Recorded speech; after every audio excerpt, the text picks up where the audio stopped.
ئێمە دوای یاسای دەرچووە لە نوێنەرانی عێراق ئێمە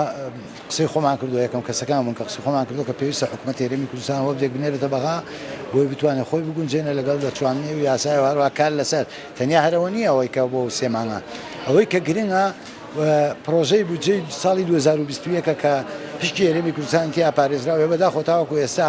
حکوومەت هێرێمی کوردستانەوە بدەینە ناردۆکەوە جێگەی ڕەخنەیە ئێمە پێمان وا بوو کە لە دوای 24 ساعت حکوومەت هێرێمی کوردستان پێویستە وە بدێک بنێرێتە بەغا بەڵام تاوەکو ئێستاەوە بدەنە ڕۆیشتووە ئەوە بە دڵنیاییەوە